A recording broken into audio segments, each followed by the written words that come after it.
नापी की जा रही है। चले, बहुत शुक्रिया अमित हमारे साथ जुड़ने के लिए। इस खबर पर लगातार फॉलो अप लेते रहिएगा। खबरों में आगे बढ़ते हैं। देखिए, किडनी कांड का भी अब जिक्र जरूरी हो जाता है। हम सभी जानते हैं किडनी कांड में कानपुर से मेरठ तक लगातार एक्शन हो रहा है। अब बड़ा और कड़ा एक्शन हुआ है। अल्फा हॉस्पिटल का कानपुर किडनी कांड से कनेक्शन निकल आया है। मेरठ के डॉक्टर अमित, डॉक्टर वैभव समेत कई लोगों की तलाश की जा रही है।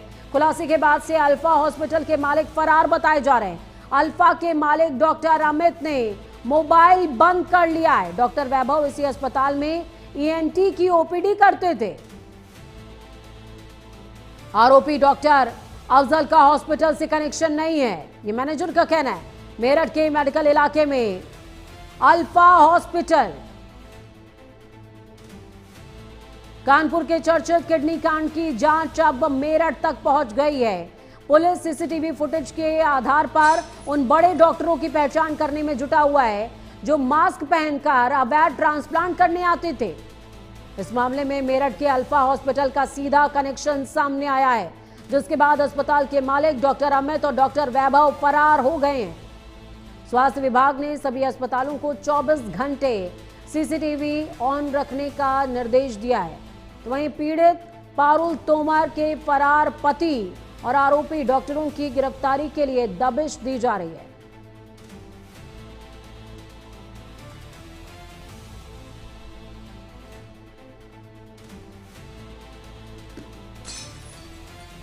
चलिए सीधे ग्राउंड जीरो का रुख करते हैं।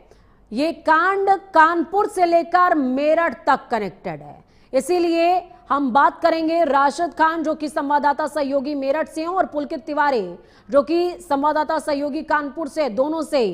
राशिद, सबसे पहले मैं आपके पास आऊंगी। कानपुर का ये कनेक्शन मेरठ से निकलकर सामने आया है और अब जो आरोपी हैं, व्हाइट कॉलर आरोपी, वो फरार बताए जा रहे हैं। अपडेट बताइए। बिल्कुल, आपको बताएं कि जिस तरीके से हमने ग्राउंड जीरो पर जाकर अल्फा हॉस्पिटल में तहकीकात हुई है, हालांकि वहाँ एक सचिन नाम के मैनेजर मिले थे जो खुद को मैनेजर बता रहे थे। उनका ये कहना है कि जी जबरदस्ती यहाँ डॉक्टरों के नाम लिए गए, लेकिन सबसे बड़ी बात यह है कि कानपुर पुलिस किसी न किसी को लेकर यहाँ पर आई थी। जो आरोपी थे, 6 आरोपी कानपुर पुलिस ने गिरफ्तार किए थे। उनमें से एक आरोपी को निशानदेही पर मेरठ अल्फा हॉस्पिटल जो मंगल पांडे नगर में पड़ता है, वहां पहुंची थी और वहां तहकीकात की। हालांकि जिन डॉक्टरों पे आरोप है वो डॉक्टर वहां से नदारद मिले, गायब मिले और उनके फोन भी स्विच ऑफ जा रहे हैं। तो कहीं ना कहीं उनकी भूमिका संदिग्ध नजर आ रही है, जिसको लेकर मेरठ के सीएमओ राजकुमार कटारिया ने भी अपना एक्शन शुरू कर दिया है।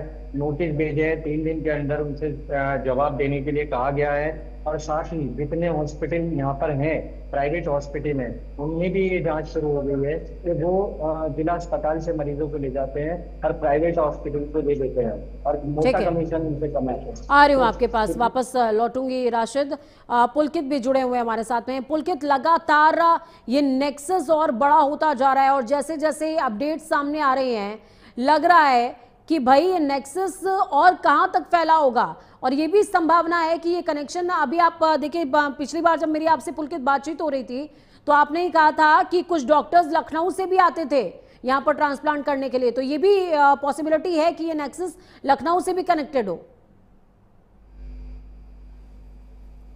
जी बिल्कुल, आपको बताएं कि ये जो नेक्सस है ये केवल कानपुर या लखनऊ से ही कनेक्टेड नहीं है कि ये यूपी के कई ऐसे जिले हैं जहां से कनेक्टेड है, जहाँ ये गाजियाबाद हो या मेरठ हो या मुजफ्फरनगर हो, यहाँ से भी पुलिस की टीमें रवाना हो चुकी है।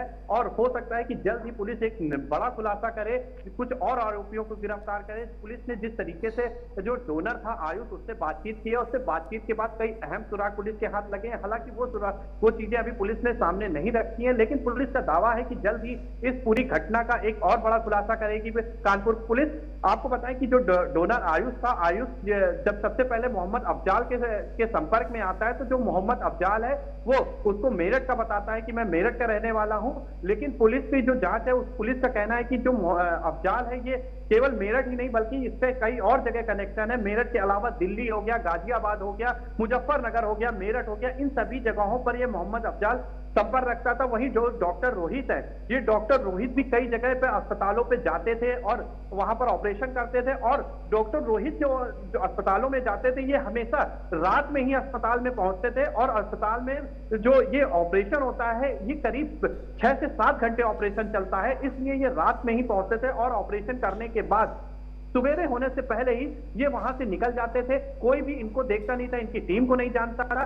इसीलिए कानपुर पुलिस ने जो हॉस्पिटल के सीसीटीवी कैमरे लगे हुए हैं उनको निकाला है। उन कैमरों की मदद से जो अन्य जो डॉक्टर हैं उनकी तलाश की जा रही है कि और कौन कौन डॉक्टर इनके साथ आते थे, या जो डॉक्टर आते थे वो किन किन अस्पतालों में जाते थे, कहां कहां से इनका कनेक्शन जुड़ा हुआ है। इन सभी बिंदुओं को देख जोड़ा जा रहा है, एक एक कड़ियां जोड़ी जा रही है। पुलिस, कानपुर पुलिस की जो टीम है वो 5 सदस्यीय जो टीम, 5 टीमें बनाई गई जो अलग अलग जिलों के लिए रवाना की गई हैं। हो सकता है कि पुलिस शाम तक कुछ बड़ा और खुलासा करे, कुछ और भी लोगों को गिरफ्तार करे। तो उम्मीद जताई जा रही है कि जो एक टीम गाजियाबाद गई थी, एक टीम मेरठ गई थी, एक टीम नोएडा गई हुई थी, इन सभी अस्पतालों के सीसीटीवी फुटेज पुलिस अपने पास ले रही है। यहाँ के लोगों से बातचीत कर रही है, किस तरीके से ये लोग जो डोनर होते थे उनको कैसे लाते थे। क्योंकि चैलेंजिंग सबसे बड़ा यही होता था दलाल के पास कि डोनर लाना, क्योंकि जो लोग अपना ट्रांसप्लांट कराना चाहते थे वो तो आसानी से मिल जाते थे, वो तो उनको पैसा होता था तो वो लोग आसानी से अपना पैसा खर्चा करते थे। लेकिन सबसे बड़ी जो चैलेंजिंग आता था वो डोनर ढूंढने में आता था। तो आखिर डोनर को कैसे ढूंढते थे, किस तरीके से डोनर को ढूंढ के लाते थे, सोशल मीडिया के अलावा और कौन कौन से इनके पास ऐसे तरीके थे जिसके माध्यम से डोनर को अपने पास बुलाते थे, पैसों का लालच देते थे।